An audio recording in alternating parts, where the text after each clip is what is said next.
Hello vinyl community, this is Randy back today with another video. Today is the letter P. Continuing on this journey through my collection, looking at my 10 favorite records from the ones that I have in my collection for each letter of the alphabet. So today we're up to the letter P. I don't have Power, Corruption, and Lies on vinyl. I do have it on cassette. Probably would have made my top 10 if I had had that on vinyl, but yeah, I don't have that record. So yeah, we'll get started here. P turned out to be a really strong letter. This might be the strongest letter so far. There were quite a few that I thought were just automatic selections that, well, maybe not quite a few, but a couple that I had to leave out that I thought would have been automatic selections. But anyway, going through these in alphabetical order. Paranoid, Black Sabbath. This is Black Sabbath's second album from 1970.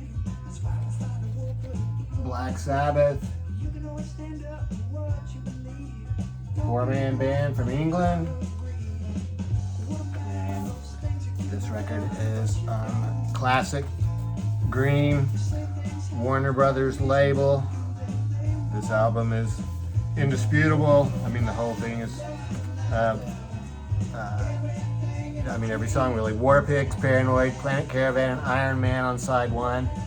Side 2 is Electric Funeral, Hand of Doom, Rat Salad, and Fairies Wear Boots. This album came out in 1970, but what I have is a 2016 Rhino reissue. And this one has some bonus tracks that were recorded in June of 1970. So it's not a live album or anything. There's just like some some instrumental versions of the songs or different lyrics for Paranoid. So pretty cool extra record that came with that. Inner sleeves had this cool picture and biography of the band, basically. Pretty cool. Next up in P, Pelican West. Haircut 100, Pelican West. I was, grabbing these albums, putting them together and stuff, and I thought, what a weird juxtaposition, Black Sabbath and Haircut 100. I can't think of two bands that would be any more different from each other. Haircut 100, also a British band, so this is their first album. This is from 1982, and they were I guess maybe they were new wave. It's just hard to know what these genres are for these bands, but they're just extremely upbeat, cheerful music. I did a video a year or two ago of, I think it was my top 5 favorite cheerful songs that make you smile just when you hear them. And Haircut 100 was not number 1 on that list, but I think they were number 2 for basically the whole album. But I think the actual song that I chose was might have been like Lemon Fire Brigade. I'm not sure. Love Plus One, Favorite Shirts. This whole album is fantastic. Really, really album that make you feel very happy. So that was Pelican West. Pet Sounds. That was pretty much a no-brainer. Beach Boys, Pet Sounds. On everybody's top 10 list, I think, of greatest rock albums ever. The Beach Boys, an American band from the early 60s. There might still be some people out on the road calling themselves Beach Boys today. This is a 2008 Capitol Records reissue. It's mono. It's supposed to be an extremely faithful reproduction of the way the record looked when it came out in 1966. So this album starts out with Wouldn't It Be Nice? Fantastic. You Still Believe in Me?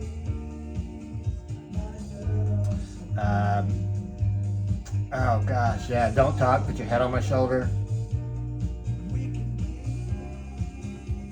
It just wasn't made for these times. Fantastic album. This album, yeah, it was a reproduction, and they reproduced it even down to the inner sleeve. It has like this 1966 inner sleeve. So, yeah, that was cool. It's a classic Capital Rainbow label. Beach Boys. Next up, Presents. Here was a real dilemma. Physical graffiti or presents?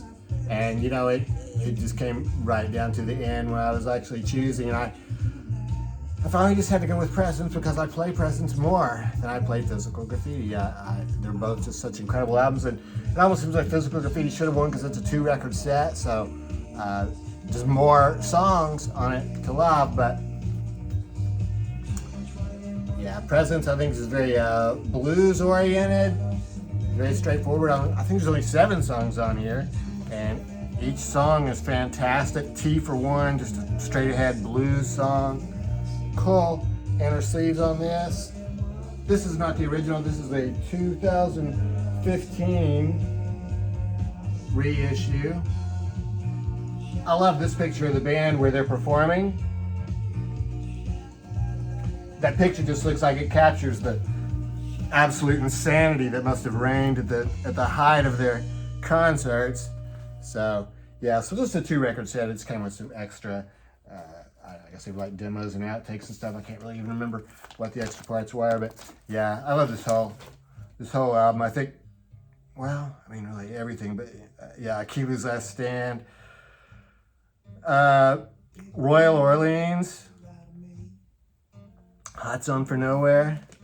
The whole album just absolutely incredible. Pinkerton. Weezer's Pinkerton is almost the same sort of a juxtaposition. We had Black Sabbath followed by Haircut 100. Now we have Led Zeppelin followed by Weezer. Well, Weezer I guess is not really quite like Haircut 100 though. Weezer's pretty much a rock and roll band. I think this is their 2nd album. It's from 1996. This is a 2002. I think it's 2002. Yeah, 2002 reissue. Pinkerton. So after the huge success of their first album, the Blue album, they came back with this one where Rivers Cuomo maybe became a little bit more introspective. A lot of people's favorite Weezer album. I like it a lot too. Pinkerton. That is on David Geffen Corporation Records. Background music today is Donovan Frankenreiter. Pass It Around. Donovan Frankenreiter, he's I saw him live, he's really good. I guess he's like a singer-songwriter with a band and stuff, a rock band, so he's just a rocker. Next up on our list is Porcupine. Echo and the Bunnymen's Porcupine. This is their 1983 album. I think all of the Echo and the Bunnymen albums are going to make this list for the ladder that they come under, so yeah, 1983 here. It's such a fantastic album. I think this is, where I lived anyway, this is the first record they had that had a song that was played on the radio, you know, maybe a little bit, which was the Back of Love. Back of Love. It was a 7-inch single, also has a fantastic cover. I should have pulled that out so I can show that to you. It starts out with The Cutter, fantastic song. Fantastic album cover with these landscapes. And original inner sleeve, Echo and the Bunnymen, Sire Records. In 1978, AC/DC released, I've always said Powerage. Powerage.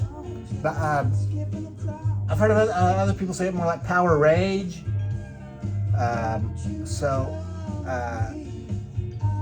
not exactly sure of the pronunciation, but AC/DC, I believe this is their 4th album.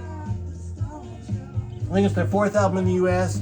Their 5th album in Australia. They had that one in Australia that was released there, but I think it's the 4th U.S. album. So it's when Bon Scott was still singing for the band. Rock and Roll Damnation, Down Payment Blues, Give Me a Bullet, and Riff Raff. Side 2 is Sin City, What's Next to the Moon, Going Shooting, Up to My Neck in You, and Kicked in the Teeth. So the whole album is just consistently good. I'm not sure if any of those songs really would be the first song you would think of if you're thinking of AC/DC songs, but certainly a great album. Classic Atlantic, red and green label. Shoes. This is a band from, I think they were from the Midwest, I think from Illinois or maybe from Indiana or something like that. Get this inner sleeve with the words. And I have their first album actually, which they recorded in their living room, and then I guess that one got picked up by the record company. So this is on Elektra Records. So power pop, I think, is what this band falls into. It's just pretty much guitars, bass, and drums. I mean, they might use like some guitar synthesizers or something like that. Mostly it's guitar, bass, and drums. And yeah, pop music. I mean, these are basically all relationship songs and very cool. Breakup songs, stuff like that. So, classic red Elektra label. Shoes, present tense. Tommy Bolin. Tommy Bolin took Joe Walsh's place in the James Gang. Then he took Richie Blackmore's place in Deep Purple. So it's really kind of unfair that he maybe is more known for those than he is for his two solo albums. Well, I'm not really sure what he's most known for because his two solo albums are both just absolutely fantastic. This is the second one, Private Eyes. This whole first side, just incredible. Busting Out for Rosie. Sweet Burgundy. Sweet Burgundy is a fantastic song. It's a slower song. I usually don't like the slower songs so much, but it's fantastic. Then the centerpiece of the whole album, Post Toasty, 9-minute rocker. There's Tommy getting ready to go out on stage, I guess, preparing.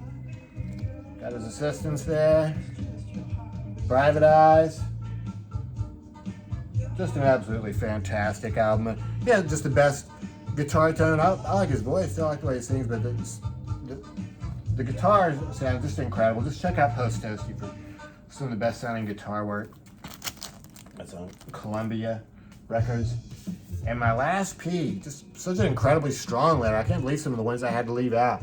But the last one that I picked was Psychocandy. Jesus and Mary Chain, Psychocandy. This is their 1985 album. What I have is a 1986 reissue. Still, I think this was the same original inner sleeve that came with the first issue though. And that's on Black and White Records. Psychocandy. So,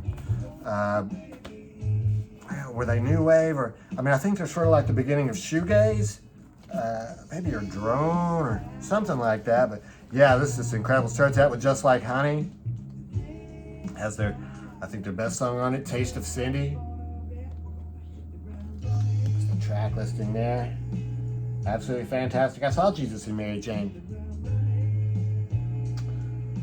Saw them at the Metropole in Berlin. They were fantastic. It's the only band I ever saw that did not have an actual drummer on stage with them. I guess they had some sort of a drum machine or something like that going. But yeah, it was a great show. Really crowded too. Probably the most crowded show I've ever been to. So that's it. That's it for the letter P. Yeah, really good letter. So let me know which ones I should have included. And be interested to know what you think about these records that I did choose for the letter P. And I hope everybody's doing well. Thanks very much for watching.